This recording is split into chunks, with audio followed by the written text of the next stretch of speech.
Chris, and then we'll start, all right? All right, Chris, welcome to Tight and Muscle and Mind, all the way from Tampa, Florida. Is that correct, or would I be correct in saying that? You are not wrong, my friend. And I just want to give people a quick background of you, Chris. You're the CEO of Nutrition Solutions, and it's probably one of the biggest meal prep companies in America, and if not soon, probably one of the biggest in the world.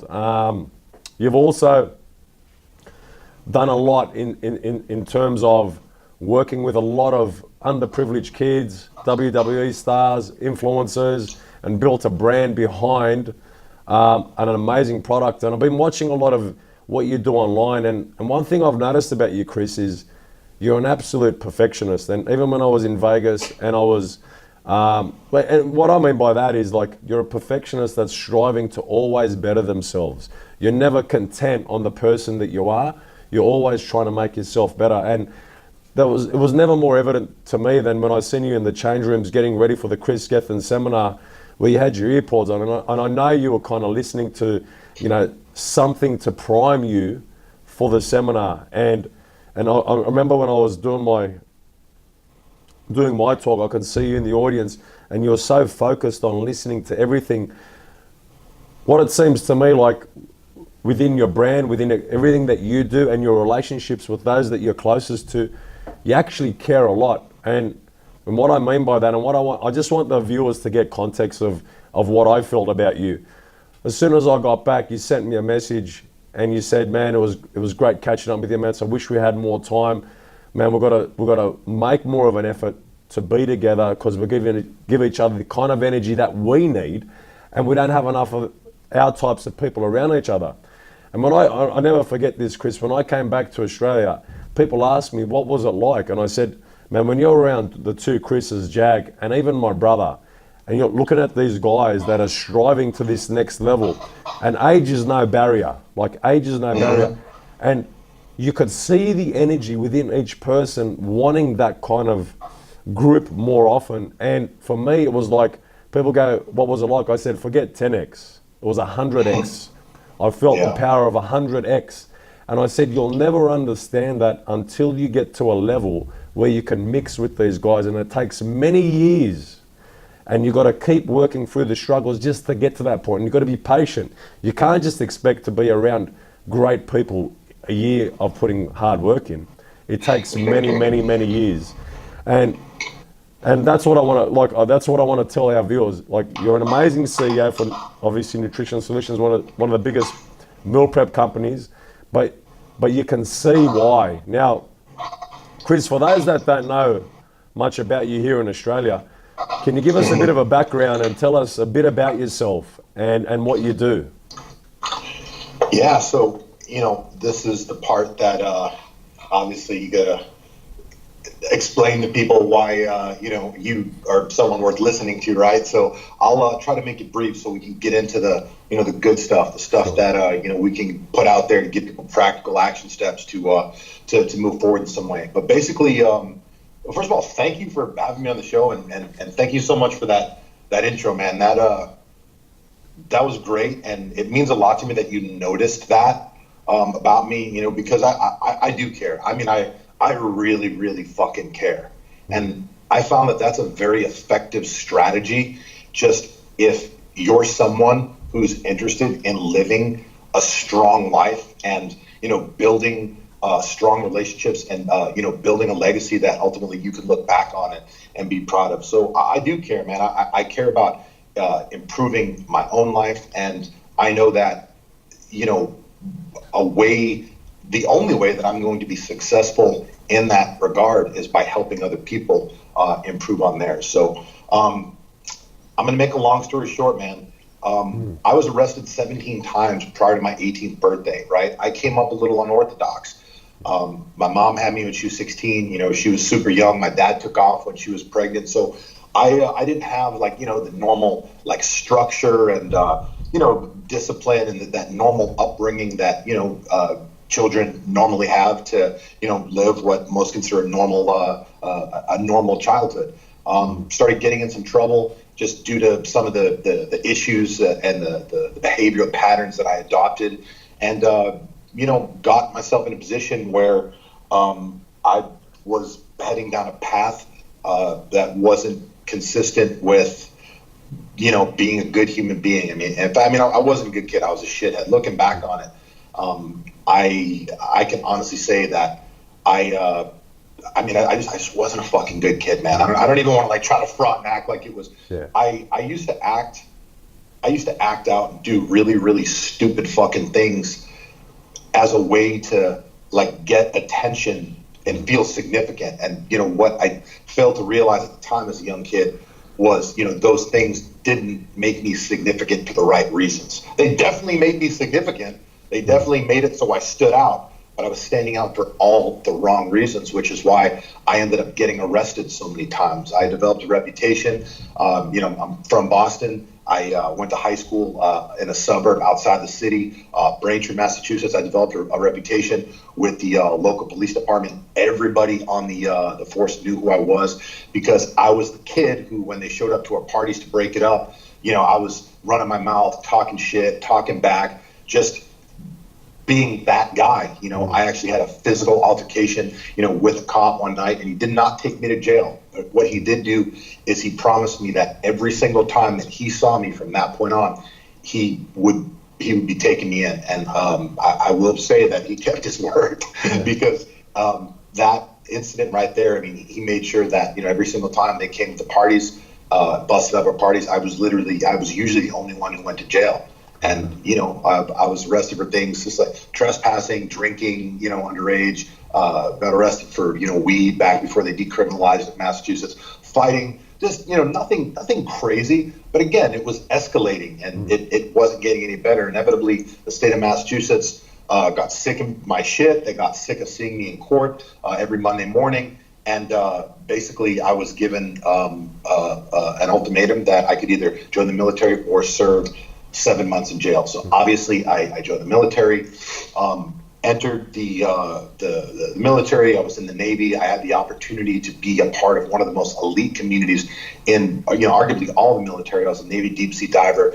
That really helped me develop some structure, began to teach me some skills, instilled discipline in me, which I had not had at that point in my life. And it began to get me, on a path. And more importantly, the military got me out of Boston. Boston was where, like, all the negative shit and horrible energy that, like, had made me, to that point, the person I was, that's where all that was. Just being pulled out of that was a huge come up for me. And again, it was nobody's fault but my own. I don't put blame on anybody, but the reality of it is you are a byproduct of not only the people you surround yourself with, but the environment and the atmospheres that you surround yourself with. So that was a strong move for me. Military helped me grow up. It gave me structure, gave me foundation, gave me a positive, productive outlet. And as I said, I had the opportunity to get some very advanced training, to be around some highly skilled individuals. I worked with some of the best that the military has to offer. I was very privileged in that regard. Ultimately, it came time to, my enlistment was up and I made the choice to get out of the military. I was a young kid, 23 years old when I got out.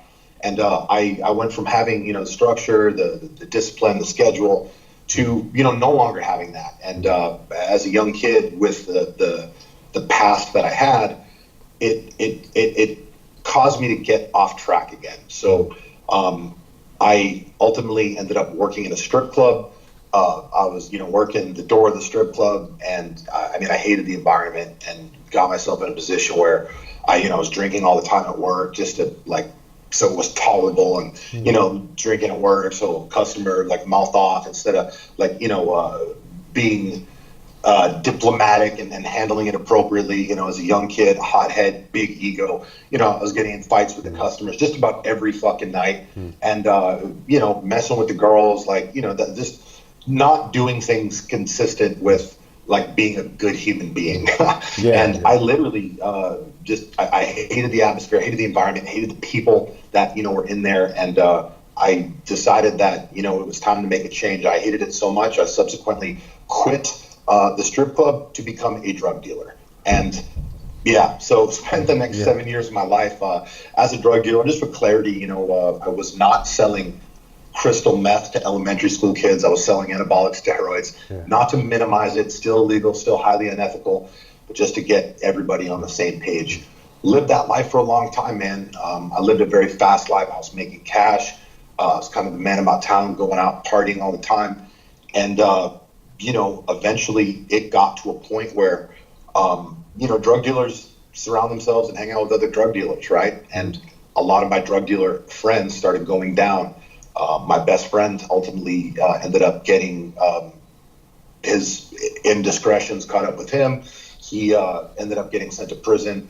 That was a big wake-up call for me. I knew that it was only a matter of time until, my number was pulled. And, I started really thinking about what my life would look like if I didn't start making some changes. And I just got physically sick with living a lie, man. I lived a lie for a long fucking time. I mean, I was 25, 26, 27 years old. You're getting to a point where you're a man, you're an adult, and, you meet other adults that have, some stuff going on. And it's like, hey, Mets, how you doing? My name's so-and-so. Like, oh, what do you do?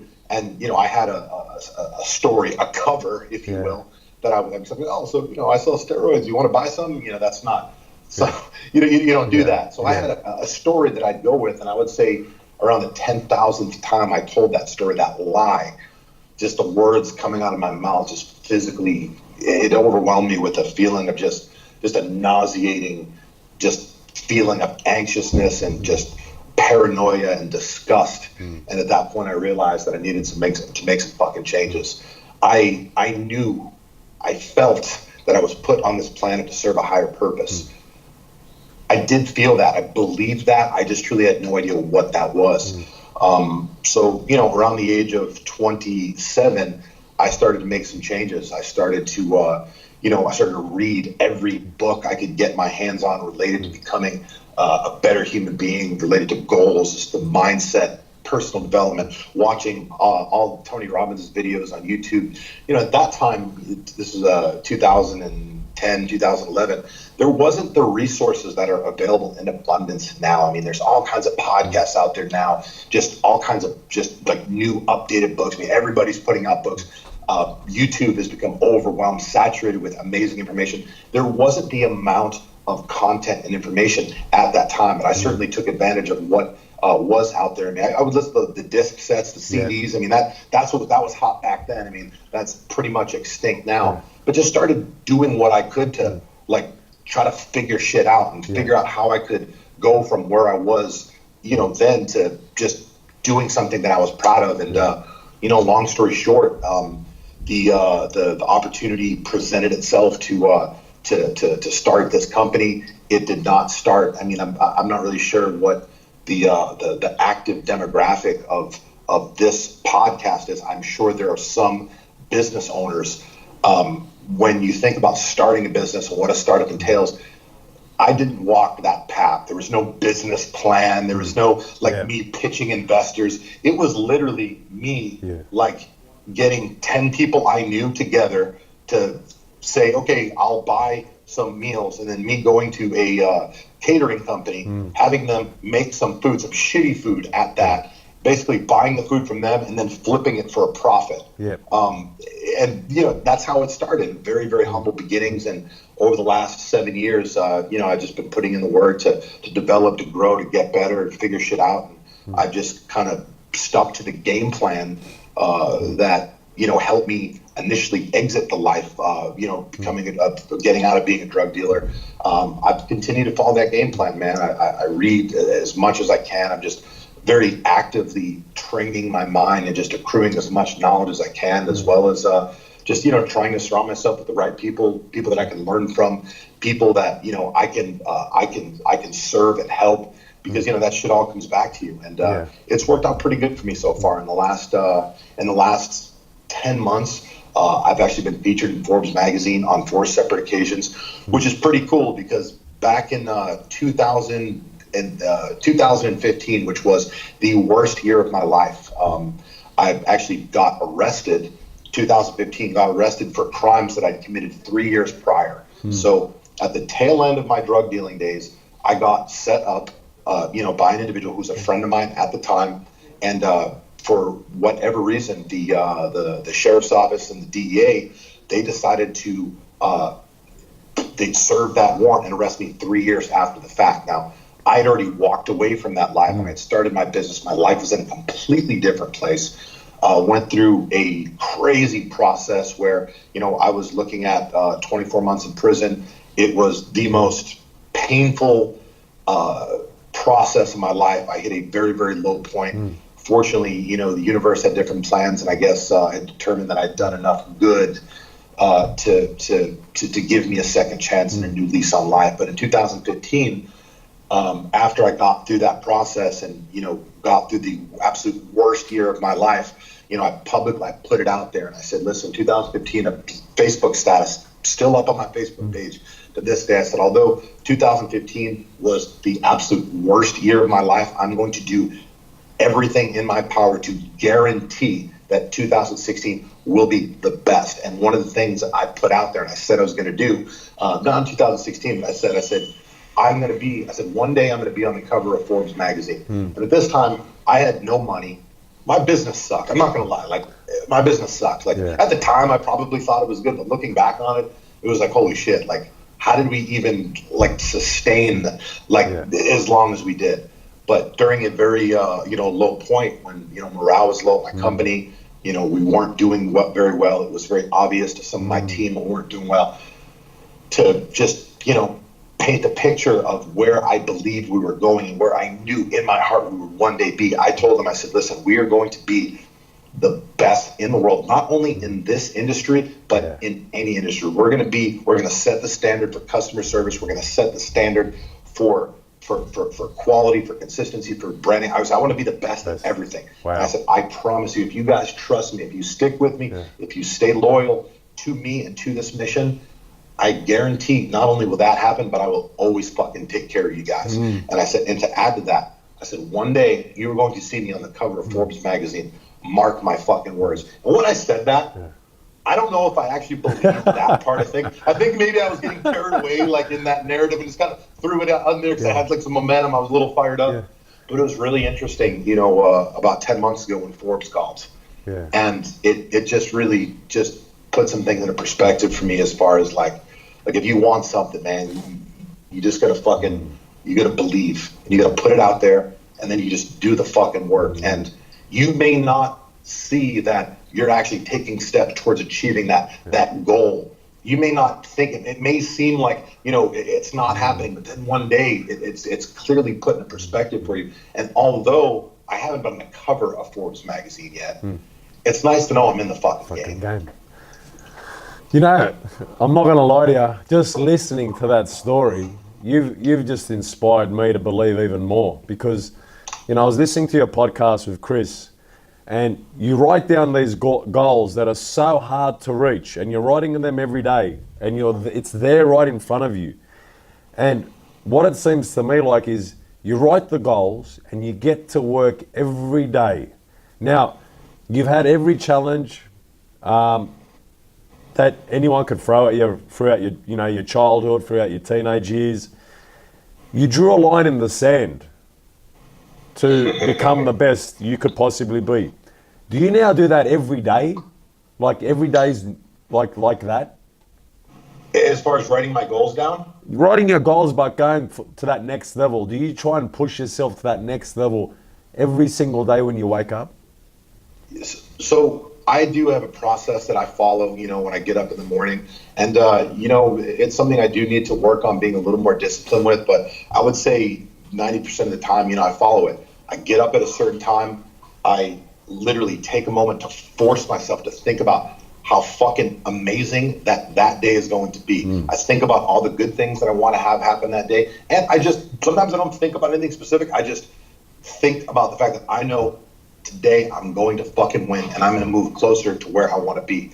And in the morning, one of the first things I do is write my goals down. And honestly, my eyes are half open, like I got crusted, the mouth but I take the time to do that. And I write, the goals that I write, I write them as if they've already actually happened. I write them extremely, extremely high.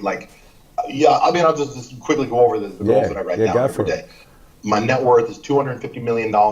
I have freedom with my time. I've been on the cover of Forbes, and I donated $1 million to charity and miscellaneous good causes. Now, like, my net worth is nowhere near $250 million, but I know one day it will be that, if not more than that, simply because I take the time to put it on paper. And there's a very just powerful connection between putting like the goals on paper, having it connect your mind. It puts you in a position where you're forced to think about it every fucking day. And subconsciously, you're also going to be thinking about what needs to happen in order to achieve that. So without knowing, you're going to actually be like taking steps towards making that happen and bridging that gap. And honestly, like, it's a pretty cool thing, because I literally just started writing my goals down at the beginning of 2016. That is a fact.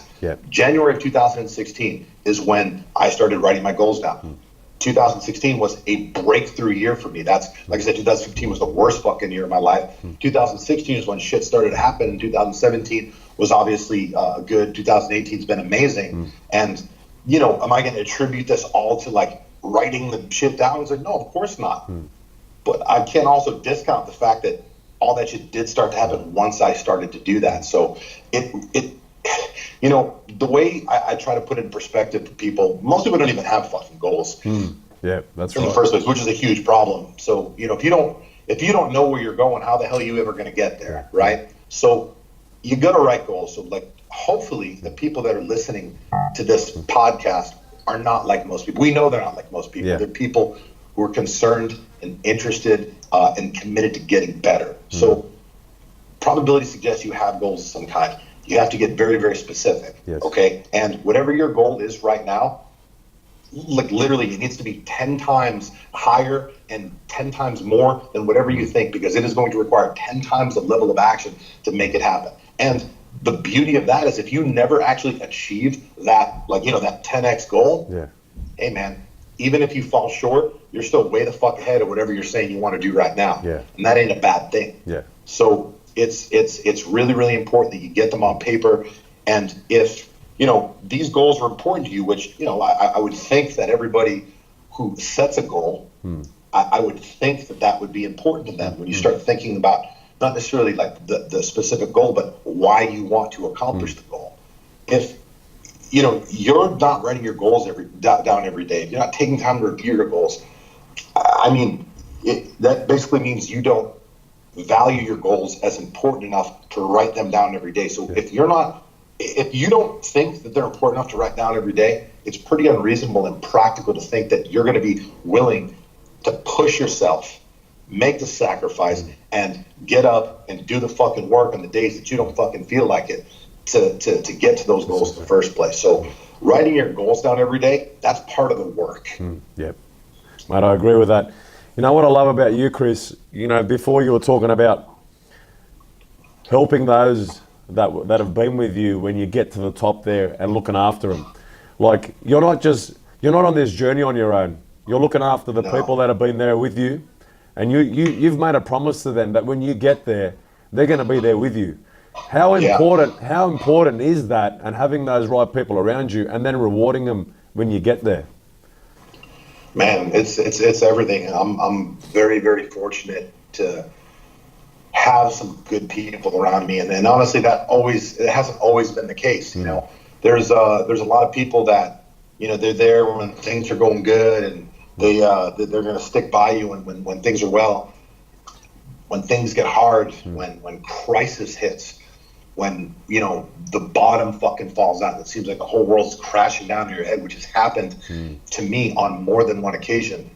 That is when you find out who's about the shit, and that's who you see is full of shit. And I'll tell you, like, a driving force for me has always been the fact that I never want to let down my team. I never want to let down the people who, you know, depend on me, that depend on this company, that depend on this mission to produce income for themselves, to take care of themselves, take care of their family.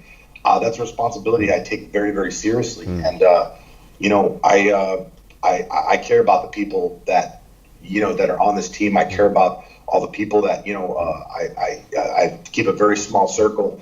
I mean, I care. You know, it makes me feel good to know that, you know, I was somehow, you know, involved or associated with their, you know, personal or professional development. When I'm able to see them getting better, I mean, nothing makes me more proud than when I'm able to observe someone, you know, do something or act in such a manner that like is just better than like their former like shittier self. Like it's like, you know, I mean, I don't have kids, but from, you know, what I understand, like, you know, parents that get proud of their kids and seeing them grow up, and it's like I get to see that every day with, you know, like 50 people, because here, you know, within our company, we maintain a culture of growth. Our mission statement, you know, is to help or to create lifestyle transformations and help people dominate their goals through world-class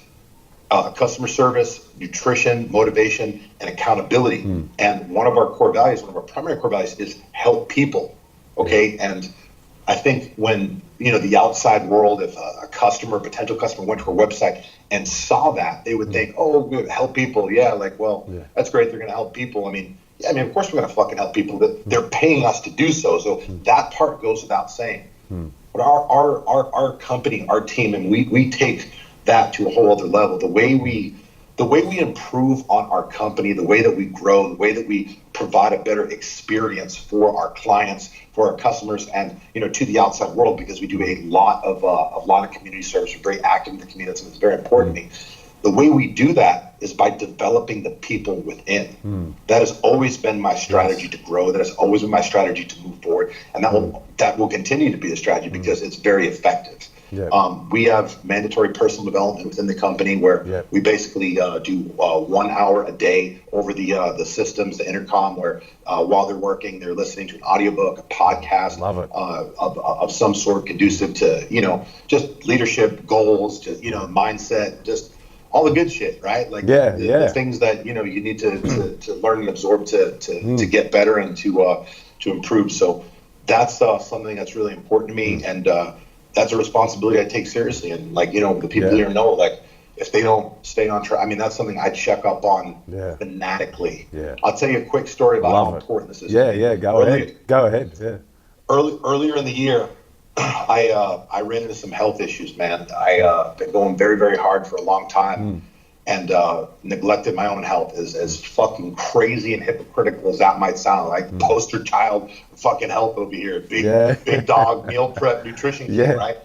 I hadn't actually gone to the doctors and had blood work. I eat very well. I train very hard. I take a lot of high quality supplements. So in my egotistical, arrogant mind, I think that I'm all good. I don't need to go to the doctor. Like, I'm the pinnacle of health over here. Well, long story short, I basically woke up one morning after sleeping for an entire weekend, which I've never done in my entire life. I thought I was drained. I've been going hard, working hard, and I thought that I just needed some sleep. So slept the weekend, listened to my body, woke up at 5 a.m. because I knew I had to get back on it. I didn't train all weekend. Had to get up, had to train, got up to train, went to the bathroom, got up off the toilet, fainted, passed out, woke up in the emergency room, and basically found out that my hemoglobin had dropped to a level 5, which that is a result of internal bleeding. And for most people who don't, I mean, maybe 1% of people will understand what that entails. I didn't know what that entails. Average hemoglobin levels for a man is about 15 to 16, okay? A level 5 is not sustainable with life. There was legit 24 cases reported of people having hemoglobin at level 5 and actually surviving. So I was actually 25. So 2 days after I was hospitalized, I mean, I had to get 6 transfusions, blood transfusions, iron transfusions. I was in really, really rough shape. And, you know, the reality is that this wasn't something that crept up on me. This was something that like had been happening for years. I got something called H. pylori. It's a bacteria. My brother had the same thing. My brother had the Do you same know thing. what that is? Yeah, he had it for 5 years, man. H. pylori. That's Yeah, my brother that yeah, you've seen overseas, and he changed yeah. his life.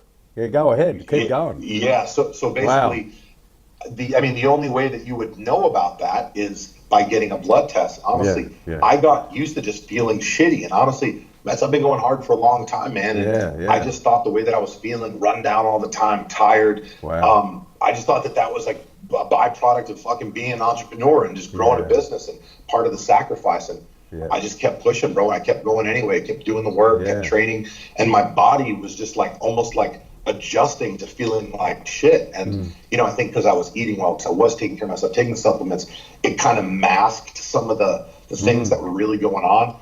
One of the things that I ignored is every once in a while I'd have black stool, Yeah, and it would stop after a few days. I'm like, all right, cool, like no reason to go to the doctor yeah, and clear, but I was internally bleeding for yeah. over 3 years. Wow. Yeah, so it incrementally dropped. Long story short, I was in bad shape. After 2 days in the hospital, I wanted to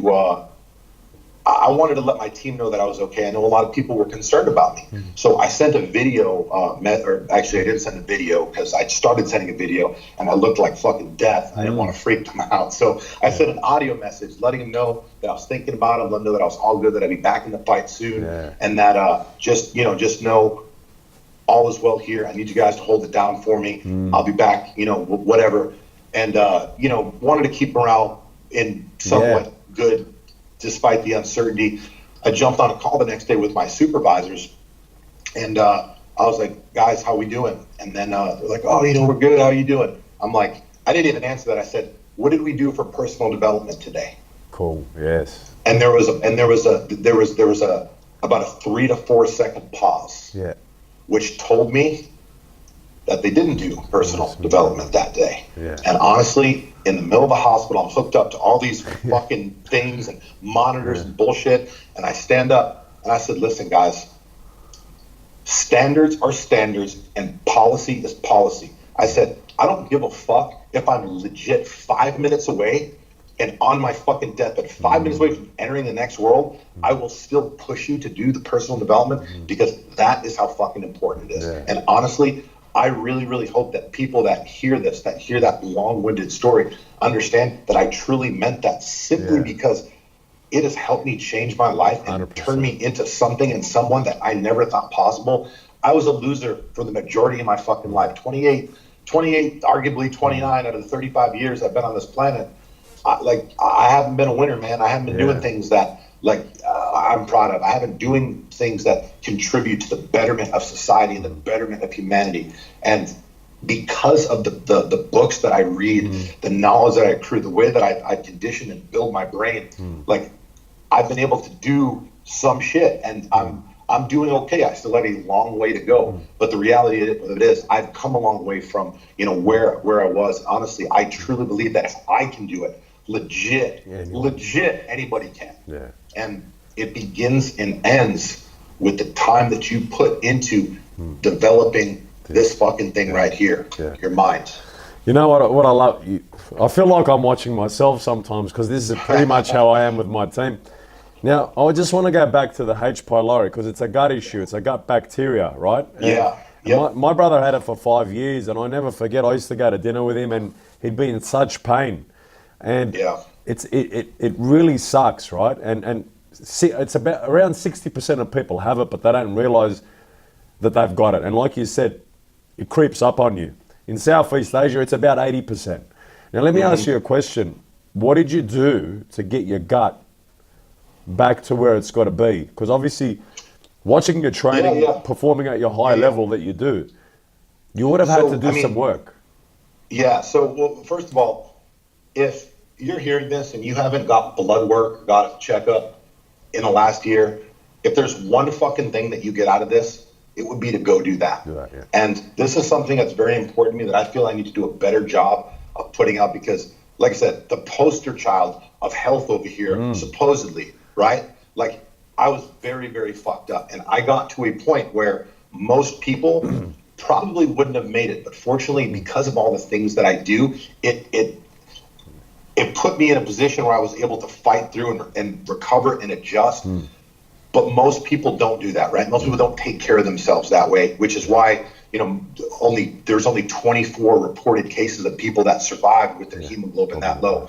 So, with me, because I was internally bleeding for so long, my blood levels just continued to drop, till it got to the point where I had such little blood in my fucking body that I just fell over, and that was that. But basically, I had to get 3 blood transfusions and 3 iron transfusions. To put perspective, into this for people that are listening, if somebody gets shot with a shotgun at close distance, normally they would only need 1 transfusion, 1 blood transfusion. Yep. So I got a lot of blood, a lot of iron, and basically, what they did is they put me on a lot of medications, man. I had to make some adjustments with my diet, some adjustments with my lifestyle, and it was fucked up, man. 35 years old, like I said, like supposed to be like the pinnacle of whatever here, and I neglected the one fucking thing that is truly more important than anything. The one thing that without maintaining its integrity and maintaining it at optimal levels at all time, truly nothing else fucking matters. And that really was a huge wake-up call for me, and it just made me realize that if I did that, like, holy shit, like, you can imagine what normal people are probably doing. So the reason, just to elaborate, why most people probably don't understand, you mentioned like a lot of people have it, don't know it. Well, I mean, it took me 5 years to get to a point where I realized, because like initially it doesn't really affect you too much, and then after a long time going untreated, that's when you start getting symptomatic. And although I did have symptoms, I decided to ignore them and keep pushing. I decided to just adjust and, get up and do the work anyway. And that, honestly, I'm grateful for that experience, because it puts me in a position to be a better teacher, a better educator, and educate people more on the importance of keeping up with your health and getting blood work done. Because even if you're doing all the right things, there's just some shit that's out there that no matter what you do, no matter how prepared you are, like, you have the very high possibility of encountering it. But if you stay up on this and stay up with your blood work, get checkups every year like you're supposed to, it will obviously be resolved before it becomes an issue. And that wasn't the case for me. The other thing that I'm grateful for is the fact that, like, I've realized, I mean, dude, I was fucking going hard, training, grew my business, did a lot of things, with my personal brand, over, in the last couple of years, where my symptoms really got bad. I was fucking feeling run down like shit all the time.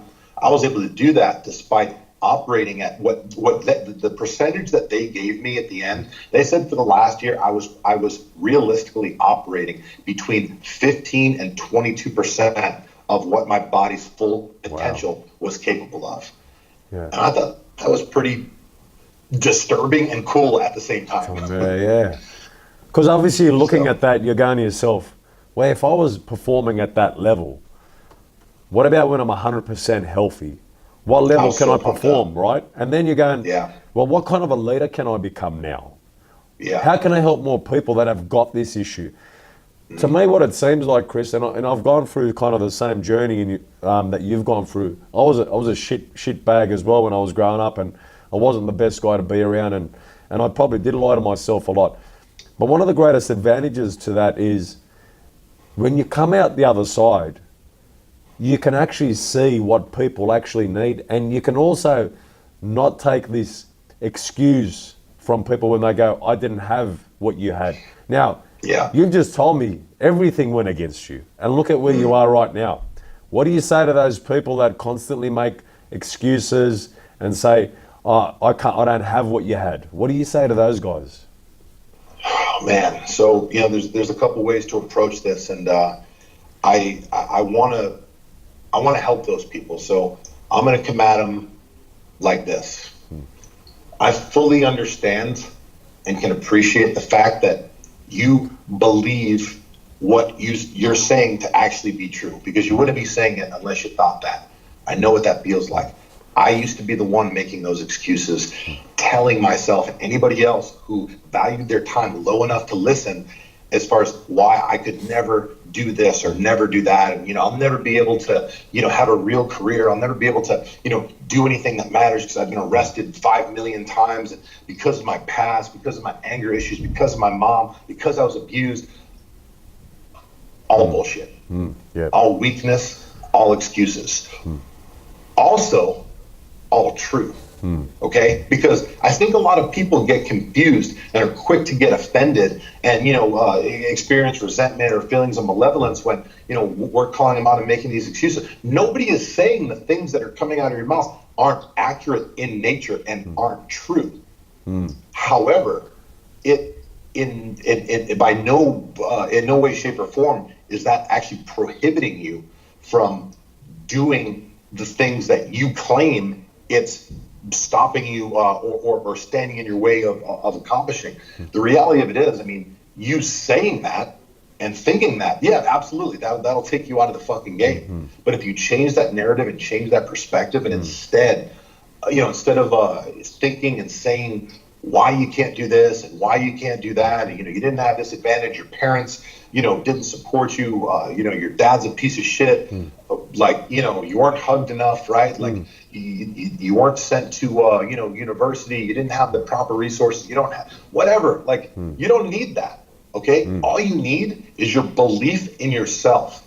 You've got to believe that if there's one other person on the face of fucking earth that is doing the thing that you want to do, dude, not only can you do it, you can do it fucking better because it's already been done. Yeah. You can learn from their mistakes, save yourself a shitload of time, a shitload of energy, and follow their fucking footsteps. Follow the trail of breadcrumbs that they've already conveniently laid for you, okay?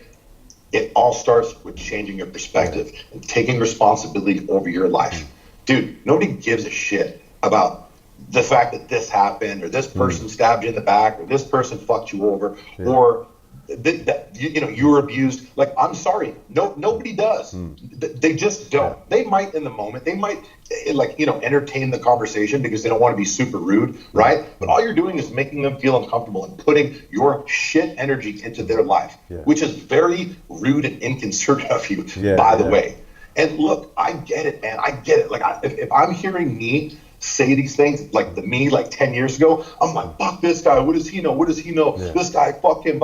Dude, let me just tell you, if you're feeling like that, if you're thinking that way, if anything that I'm saying right now is even moderately or mildly offending you, I need you to entertain the very real, very strong possibility that the reason you're experiencing those feelings is because deep down, buried within your subconscious, there is something within you that knows damn well the things that I'm saying are areas that you need to improve on and are things that actually apply to you, okay? Philosophy and psychology tell us that is why we experience resentment or feelings of animosity or resentment when we're giving criticism or feedback and things of that nature. That's what it is. And honestly, that should actually make you feel better, right? Yeah. Now you know, wow, okay, the reason I feel like that, which is normal, our 2 million year old brains are designed to kind of default to the negative, but just because your brain is telling you one thing, that doesn't mean you have to fucking listen to it. 100%. So if you feel those things, whether it's through this or other things, just understand that you've now been given validation and you know that is an area that you need to improve on. So fix it. It's as simple as that. It's simple, but it's not easy. You bring up a great point there. Simple things are not commonly the hardest because perfecting simplicity is extremely hard because it's almost boring. It's because the repetition is what is the mother of all skill, right? Yeah. For me, when I'm listening to you, I'm going, this guy's really worked hard on himself, like in the personal development area. Now, how many hours a week would someone like you, Chris, still at your level right now, spend on himself doing that, working on their mind, working on their body, working on their health? Like, how many hours do you spend on that overall area to make your business number one in America? So I will say that when I got started on my personal development journey, I was a drug dealer, so I didn't have a normal job. I had a tremendous amount of free time on my hands, right? So spent a lot of time reading and watching YouTube videos and things like that. Now, my schedule isn't as open. I have a lot of things that I'm responsible for between, leading, my team and growing our company, traveling, speaking, doing a lot of PR stuff, a lot of interviews like this, developing my personal brand. Like I said, I mean, I don't care if it gets to a point where I'm sleeping 2 hours a day and, have 22 hours or 21 hours of work, to do. With those other 2 hours, I'm going to commit to the personal development and building my mind. I will do that to the day that I fucking die because I know how important it is. And it's not, just so you know, it's not like, I want to be the best and all that, which I do. Like, don't get me wrong. I absolutely fucking want to be the best with everything I do. The reason that I do this and the reason I will continue to do this, regardless of the level that I get, whatever, like I will always do it because it makes me feel good. It makes me feel accomplished. It makes me feel fulfilled. And, I think a lot of people are missing that, right? They're missing that, like that feeling of fulfillment. It's like, they're doing some things. Something's fucking missing. I'll tell you, if you're someone that feels like that, understand the thing that you're missing is not like this dream car or having X amount of dollars in the bank account. It's definitely not the perfect, boyfriend, girlfriend, husband or wife, like the best house. It is none of those things, okay? It is the fact that you have hit a wall, hit a plateau in your life, and you're not making progress. And the key to happiness in life, Mets, is progress, okay? The key to happiness in life is progress. I say it all the time, and I'm going to continue saying it because it's always going to be fucking true. So if you want to be happy, which that's what everybody, like, if you ask somebody why they do something and you really break it down, you keep asking, okay, well, why do you do that? Why do you do that? Why do you do that? It'll always come back and end up because they want to be happy. The way that we can very easily maintain our levels of happiness is by continuously making progress in one or more areas of life. And that is why I've dedicated my life to this, not only because I want to be the best, but moreover because I want to be fucking happy, man. We're talking about personal development, and you can listen to podcasts, because I was listening to Chris and you yesterday on the Knowledge and Mileage podcast. And man, even though like I've heard you guys a million times, you can go in there and listen to it 2-3 times and you get these pots of gold.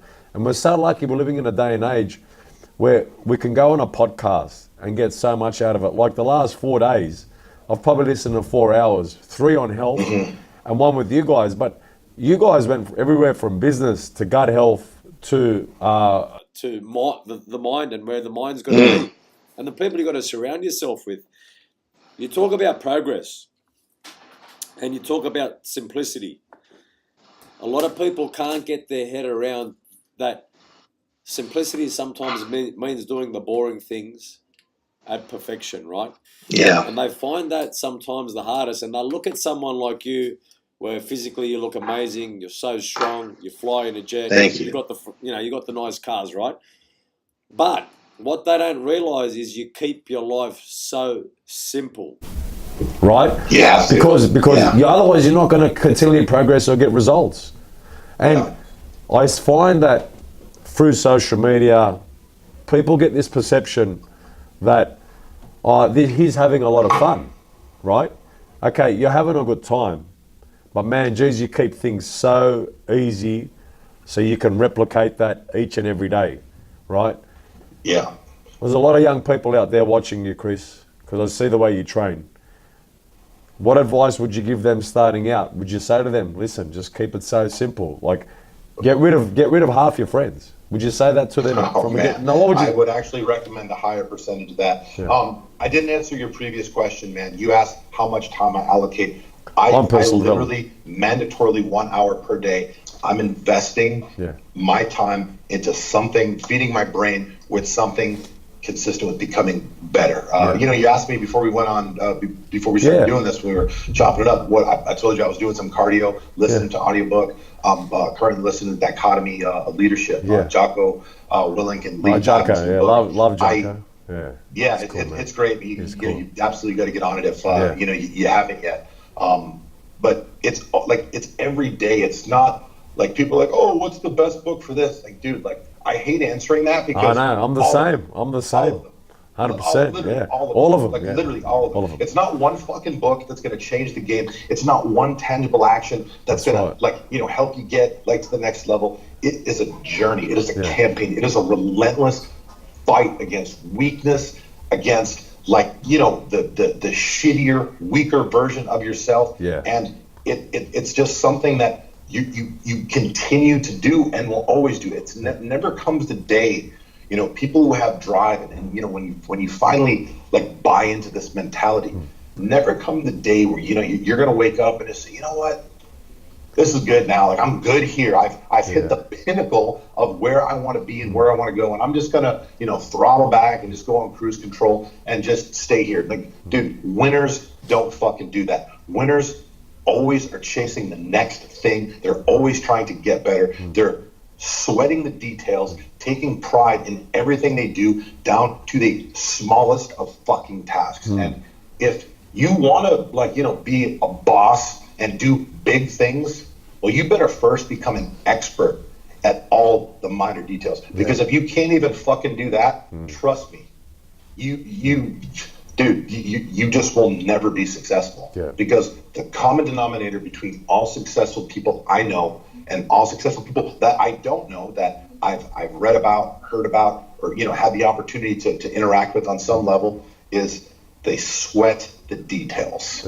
Okay? Details are important. The pride that you take in everything that you touch, everything that you're responsible for, everything that is in, you know, your space, they take responsibility over that. They understand that that is an extension of them, and they're obsessed with being the best, with looking good, with performing well, and because they understand that is how you get the spotlight shined on you, and that is how you create better opportunities in your life. But it literally comes down to the smallest of fucking details. So, you know, whatever you're doing right now, whether you're a janitor and, you know, cleaning the bathrooms, or you're a high level executive, if you want to go to the next level, you literally have to take the utmost amount of pride with every fucking task that you're responsible for, and make sure you are doing it far better than not only the people that like you work with, but like any fucking janitor and any executive in the history of those professions. Okay. And not only that,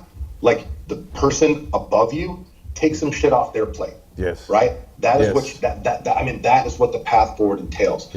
Doing more than what you're paid for, going above and beyond what's required. Right. Understand, you're paid to do a good job. You're expected to do a good job. You actually wrote on your fucking application when you applied, and you said that you're a hard worker. So like walking around saying, oh, I'm a hard worker, I should whatever. No, like that is the bare minimum. That's what you're supposed to do. Okay? If you can't quite figure out why you haven't gotten ahead, got the promotion, got a new opportunity, you know, you feel like, you know, you're working hard and you're doing all the things you're supposed to do, you're showing up to work, like, dude, that's what the fuck you're supposed to do. Okay? Ask yourself this: what are you doing to justify your company paying you more money? Because if you're doing the same shit that you were doing a year ago, the same shit that they brought you in for, you don't deserve more money. You do not deserve more money for doing the same thing at the same level as you were when you were brought in. That's right. And dude, nobody gives a shit about how long you've been in a company. I mean, I think, you know, a lot of corporations and bigger companies, they do that. Like they'll give you like an annual raise.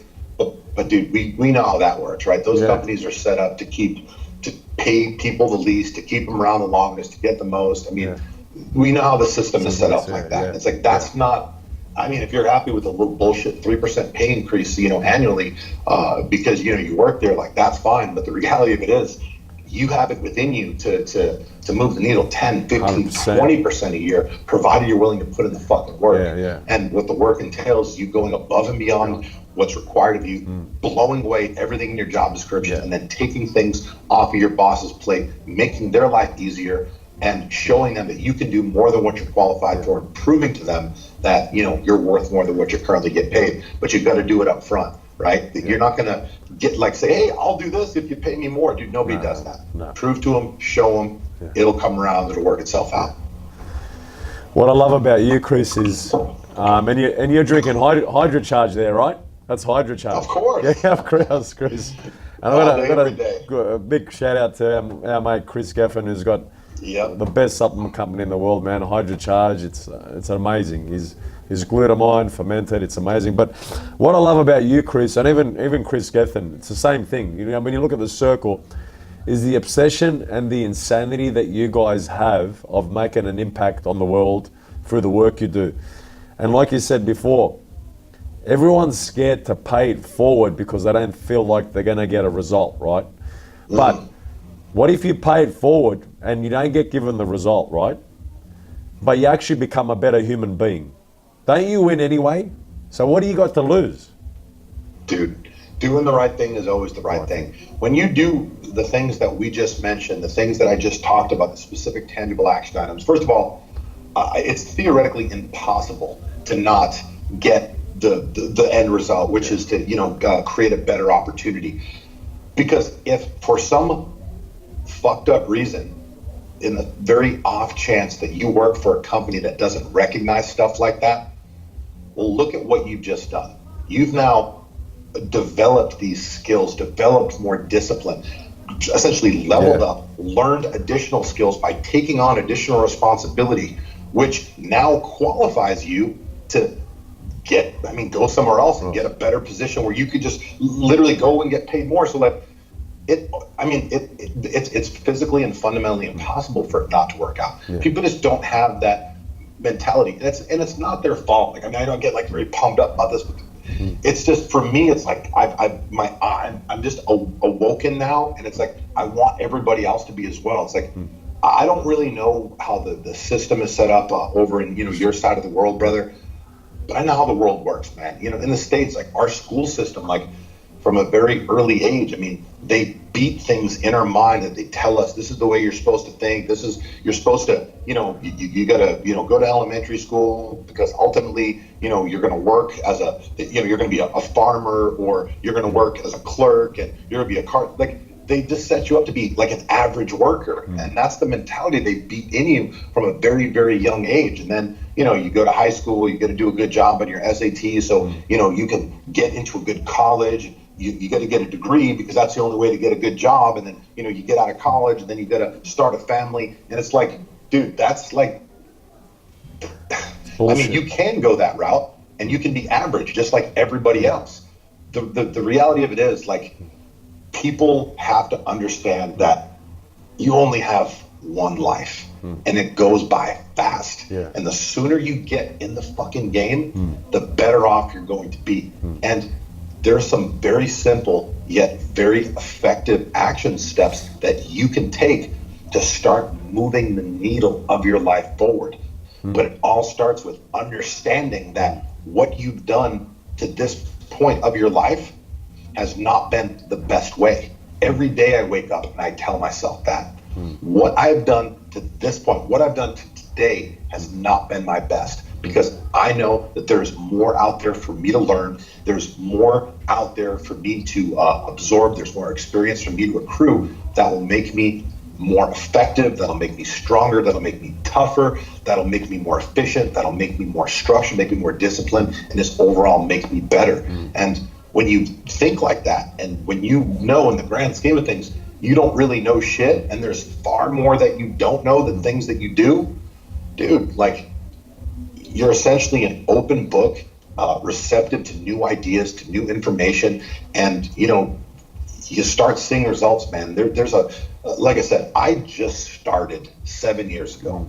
7 years ago, and I don't think that I don't consider where I'm at now really anything to write home about, anything to brag about. But I do know that on paper, I do know, comparatively speaking, just normal standards of society, I have done some what people would consider impressive things. And I know that I've seen my fair share of successes. I don't consider myself successful simply because I know I have so far to go. But dude, 7 years is not a long fucking time, man. 7 years, and then the reality of it is, like, I made things very, very hard on myself, like by doing things ass backwards. So I mean, look, if you take advantage of the resources that are out there and commit to this, I mean, dude, like, you'll be surprised in just how far you can go, and just how different, you know, your life will look 6 months, a year, 2 years from now. Like I said, man, you got to start today. The sooner you get 100%. In the game, the better off you're going to be. It's like compound interest. The earlier you start, the process, like, although it took me 7 years to get to where I am today, and if, like, you know, there was a graph, like, here's where I started, here's where I am now, like, that amount of progress took me 7 years. From this point forward, I will be able to make that same amount of progress in 1/3 of the time, because I'm going to be more efficient, right? I'm going to go about it a little differently. I'm not going to make the same mistakes that I made fucking 3,700 times. So it's all out there, man. You just have to be willing to take advantage of it. Well, Chris, you know, man, I can talk to you for hours, but I'm gonna go. I'm honestly, I can, because everything you say makes sense. Does he make sense, guys? Well, no, okay, Chris, I'm gonna go into this last part. I want you to talk about your company, Nutrition Solutions, because, man, from everything that I see online and everything Chris tells me about Nutrition Solutions and the amount of time and effort you put in with your team to really get the best meals out to the country. Now, it's a big passion of yours, and you love it so much, and you can see it in how you make people feel when you deliver the food. Why is Nutrition Solutions going to be the #1 meal prep in the world? Well, why is it? Meant to be. Why is it? I believe, from a leadership spectrum, humility is probably the most important quality. However, if you know you're the best, it is okay to not only think it, it's okay to say it. I know that we are the best in the world right now. And I know that we're the best in the world. And I agree with that. We have put in the work for a very, very long time to force that result. And the reality of it is, like, it was important to me not to be better than, like, what, you know, the competition or whatever.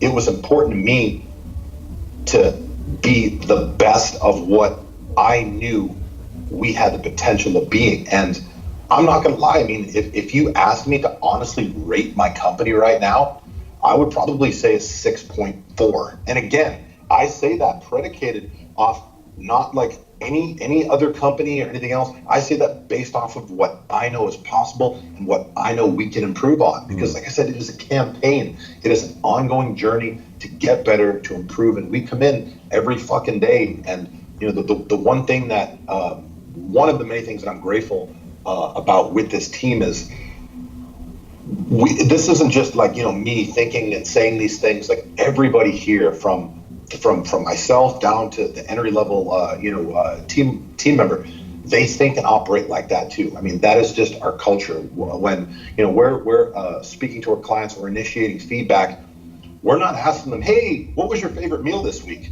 We're asking them, hey, what was your least favorite meal? What do you think we could do better? And please, it would mean so much to us if you took a little bit of time to just tell us something, even if it was good. What do you think we could do better? We take the time to stress those details because we really care.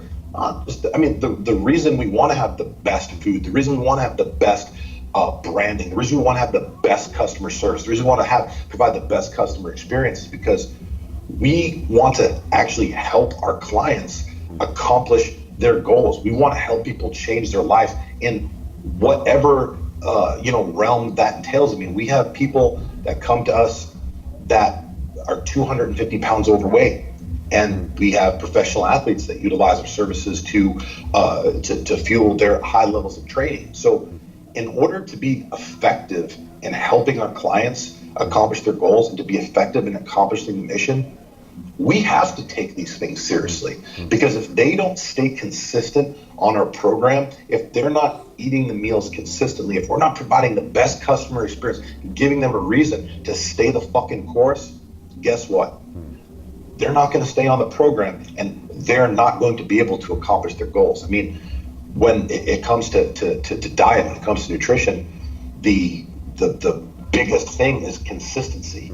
You have to stay the course. You have to stay consistent. It's not some of the time. It's not a eat good 5 days a week, weekends off. No, like it's all the fucking time. And this is something that I take very seriously. There's a huge problem in this country right now, man. Like we're facing an obesity epidemic, in the U.S.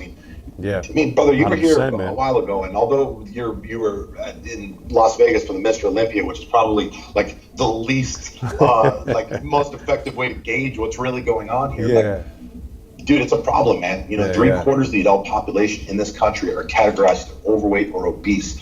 The amount of money that's being pumped into treating obesity-related illness, dude, it's sickening. And the sad reality is we're doing it to ourselves. We're making decisions every day to put food in our mouth that is making us fatter, weaker, like less cognitive, brain function. It's shaving years off of our life expectancies, man. Yeah. And it's really sad because I believe that the quality of our life is heavily predicated on the quality of the foods that we put in our body. And, most people simply just will never understand or be able to to fully comprehend the levity of the things that I'm saying, or understand like, wow, like this guy's intense. Like I wish I could think like that. Well, the reason I'm able to think the way that I think and act the way that I act is because I fucking feel well enough to. Yeah. My brain feels good. My brain is operating the way it's supposed to because I'm putting the right shit in my body.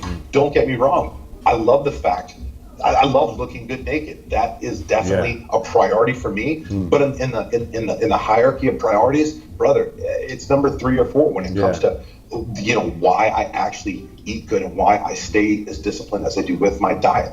It's all about how I fucking feel, because the way that I feel as a result of the food that I put in my body allows me to operate at a very high level. It gives me the confidence to make decisions, to act in the face of uncertainty and, be able to overcome adversity and insurmountable odds. It's all about how you fucking feel. It's what gives me the ability to step up to the edge of the fucking cliff, jump off without a fucking parachute in free fall and know and be confident and understanding that I will figure things the fuck out on the way down. Yeah. And honestly, it truly begins and ends with the foods that we're putting into our mouth on a daily basis. Chris, you've summed that up unbelievably. There's so much gold in there, and there's so much people are going to learn from this podcast. I can't wait to put it out there, but I want people to follow your journey, Chris, because you don't sugarcoat anything. They can go on your Instagram. It is what it is, because I've seen you in action. I know what you're like. I've seen it from Chris. Where is the best place to find Chris Cavallini, who's going to be one of the biggest influencers in the world? Yeah, thank you, brother. Honestly, I want you guys to hit me up on all my platforms. My Instagram, I'm the most active. On Facebook, Chris Cavallini, at Chris Cavallini. 2 L's in my last name, ChrisCavallini. Facebook, Christopher Cavallini. And if you guys listen to this, please hit me up on there, send me a message. Yeah. Let me know what you thought. I always try to take the feedback that that people provide and use it to get better. Anything you would like to hear us talk about in the future. Hopefully, Mets, I get the invite to come back in the future, and we could use some of the feedback that we 100%. Get from this to figure out what we're going to talk about. Yeah, man. There's definitely a lot more I want to do with both you and Chris Gethin, and obviously Jag. And I think, it's just a really good core group. We were like-minded. We believe the same things, and I'm looking forward to the journey, of all of us, and where it's going to take us, because we're in the same industry. We love what we do. And one thing I want to finish with is, if like listening to you, if people want to learn and become the best version of themselves and want to work in a company where they can get close to you and learn the systems, the consistency, the simplicity it takes to become the best version of themselves, I implore people to go and work for Nutrition Solutions and start at the bottom and learn from someone like you, because it's very hard to find leaders and bosses like yourself. And I take my hat off to you, Chris. I think you're going to be an amazing leader you're still young, and I can't wait to see your journey, man. And I'm glad to call you a friend. I just want to thank you Fuck yeah. for the message you sent me the next day thereafter, because what I want people to know is just how much you care and how much you think about those around you. And like you said, like attracts like, and that's why we hit it off straight away. And I just, again, from the bottom of my heart, Chris, I just want to thank you because, man, there was so much gold here, and I can't wait to put it out there. Off camera, I'm gonna send you a message. I'm gonna get your email, because I'm gonna send you everything that we got here. But man, I just want to thank you again. Do you want to say anything to the Aussies out here in Australia? Yeah. Honestly, like, first of all, I can't wait to visit over there. That honestly is in like my top 5 places. I'm gonna put it out there right now. In the next 16 months. Yeah. And I have a lot of people that hit me up from Australia on my social media. It's always interesting to me when people send me messages and say, "Hey, I'm a fan. I love what you're doing from down under." I'm just like, that is so fucking cool. How the hell did you hear about me? And it's just one of those things, to me, like, it's still fascinating and intriguing that people actually give a shit about what I have to say. And I'm just so grateful for the support and grateful for like the engagement. And I am busy. I do have a lot of things going on, but when people do take the time to message me and let me know that something I did or something I said, or they saw me talk, whatever, and it impacted them in some way, and they did this and it made this better. I mean, dude, it gives me purpose. It makes me feel alive, and it makes me feel, not gonna lie, man, it makes me feel important. It makes me feel special.